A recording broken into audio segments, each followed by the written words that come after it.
dosa. Contoh, sekarang nih Mbak Devi atau para sahabat beriman dan yang lainnya, kita sering suudzon nih, ya Mbak? Ya. Pernahkah kita mohon ampun kalau kita itu hampir setiap hari suudzon? Coba saya tanya. Lupa. Lupa atau nggak pernah? Kalau lupa kan sesekali, sesekali loh ya. Bisa 1 bulan, aku kok suudzon terus, mohon ampun, nanti lupa lagi. Nah, rata-rata jarang. Nah, padahal suudzon itu bertumpuk terus itu. Bertumpuk terus itu. Nah, malaikat kiraman katibin itu salah satunya mencatat. Yang tidak baik dicatat. Oh, ini bagian catatan untuk otak. Nanti catatan otak itu ada. Nanti bagian catatan telinga nih. Catatan telinga kenapa? Kalau dia mendengar kata-kata nggak cocok dengan pikiran, tidak cocok dengan hatinya, dia nolak keras, emosi. Nah, itu bagian telinga dicatat. Ya seperti itu. Nah, akhirnya kenapa orang itu pusing? Ya seperti itu. Karena dia sering suudzon. Dengan emosi seperti itu. Kalau umpamanya kenapa kakinya sakit? Umpamanya lututnya sakit. Lutut ini kan sendi lutut ini kan dipergunakan untuk menyangga tubuh ya, untuk bergerak, kaki bergerak untuk menggerakkan tubuh. Berarti ini berhubungan dengan tubuh, itu berhubungan dengan keluarga. Kita menyangga keluarga itu bisa suami, bisa istri, siapapun. Kalau seorang laki-laki dia lututnya sakit atau istri lututnya sakit, berarti dulu dia dalam mengatur keluarga, dia itu ada kekakuan, ada emosi seperti itu, sehingga suatu ketika, nah orang yang mengatur keluarga itu dengan kaku dan emosi, coba kita ingat-ingat, pernah nggak mohon ampun? Pernah itu berarti sekali, atau memang pernah tapi berapa tahun sekali ya saya mohon ampun lah. Orang itu jadi ngerti, loh iya ya, saya kan selalu keras sama suami saya umpamanya, atau saya kan selalu keras sama istri saya. Kok saya nggak pernah mohon ampun ya? Akhirnya apa? Istrinya juga nggak pernah melihat suaminya itu lembut kepada dia. Berarti suaminya memang belum pernah mohon ampun kepada Allah Ta'ala. Lah kenapa? Makanya dia selalu kasar sama istrinya. Sampai kapan? Ya nggak tahu sampai kapan. Nah disitulah sebenarnya ada dosa yang dia lakukan.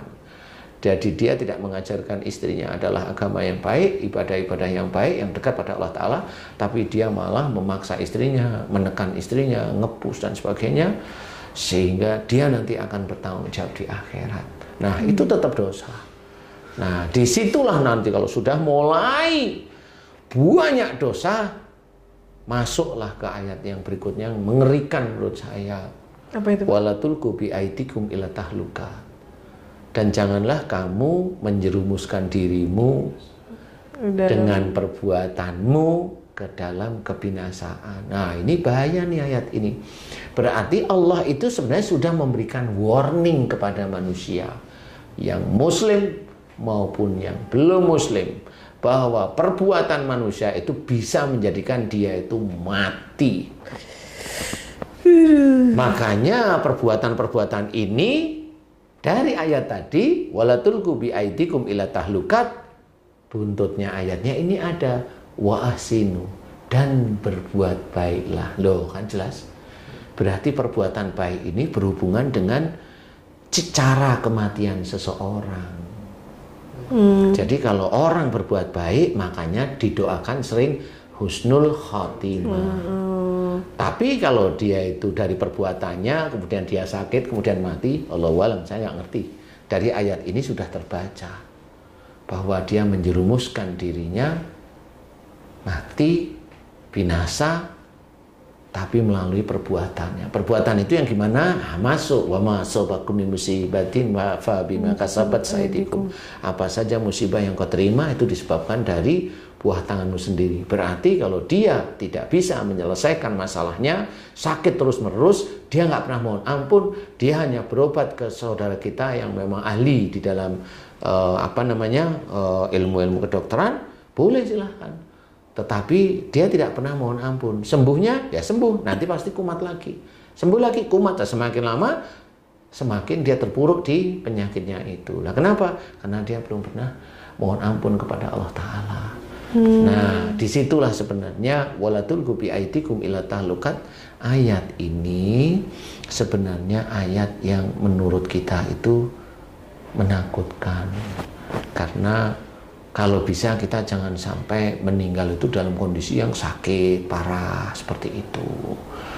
Kalau kayak Nabi sakit pada waktu sebelum meninggal, saya tetap tidak bilang itu sakit beliau. Tetap di otak dan hati saya tidak bilang sakit. Beliau didatangi malaikat yang mau mengambil nyawa beliau. Sehingga nggak kuat.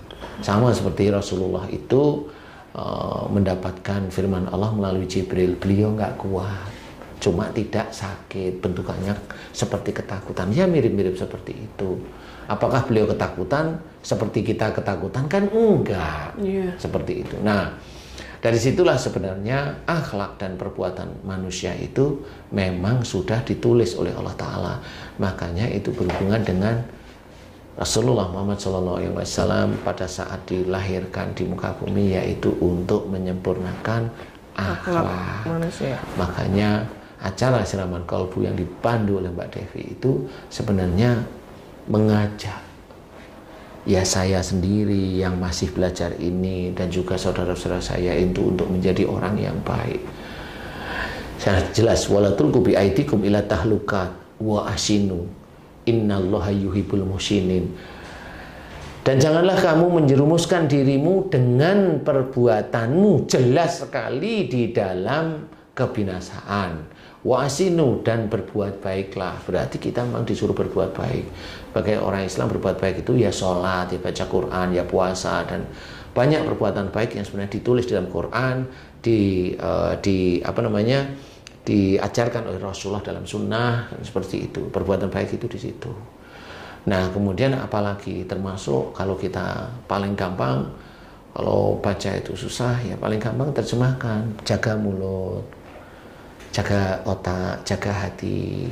Kalau sudah melakukan perbuatan baik, jangan diceritakan, itu nanti menjadi ujub, riak, bahkan sombong. Itu kan semuanya dijaga. Nah, itu perbuatan kita. Dan itu ada di dalam hati dan pikiran kita. Kita mau bagaimana? Orang bisa aja sedekah. Dia bisa aja sedekah. Naik mobil mewah. Boleh, silahkan, nggak apa-apa. Sedekahnya itu bisa menjadi motor atau semangat bagi yang lainnya untuk sedekah, boleh. Tetapi orang itu nanti dinilai oleh Allah Ta'ala sendiri-sendiri. Mau dia sedekah pakai mobil mewahnya, pakai mobil biasanya, atau dia biasa, atau dia tidak memunculkan diri. Ini yang dinilai itu nanti itu oleh Allah Ta'ala. Silahkan, semua sedekah boleh. Nah, kemudian hati yang baru dinilai berikutnya. Grade berikutnya itu adalah hatinya. Dia ada ujub atau riya, sombong bahkan. Nah, itu Allah yang tahu dan dia. Sebenarnya orangnya juga tahu seperti itu. Nah, inilah yang akan menjadi kunci apa yang dia lakukan di dunia itu betul hanya cintanya dia pada dunia, pamer, atau ikhlas lillahi ta'ala. Nah, itulah nanti yang akan tertulis. Kalau dia masih hubud dunya, cinta dunia, pamer, ingin melihat, ingin ini, dilihat, dimasukkan ini, di ini, umpamanya, kalau memang itu tidak ada ini, dia memang betul-betul begitu, sedekahnya boleh, silahkan. Tapi hatinya Allah yang tahu dengan kamu sendiri. Kamu sebenarnya sudah tahu. Nah, monggo setelah itu. Nah, disinilah sebenarnya kita harus pahami bahwa perilaku kita itu ada yang mencatat. Jadi kita manusia harus belajar yang baik. Umpamanya tentang bekerja nih. Bisa aja bekerja itu, kalau bekerja itu saya ibaratkan di tangan kanan dan tangan kiri itu. Nah, ini alat untuk bekerja.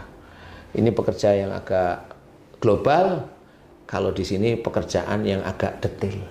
Jadi kalau global itu di sini ada sesuatu yang mengganggu, berarti global. Kecuali di siku, ini ada bedanya. Tapi ya tetap intinya hampir sama. Nah, kalau detail di sini. Kalau ada sesuatu yang berhubungan dengan jari, itu berarti berhubungan dengan kedetilan dalam melakukan pekerjaan.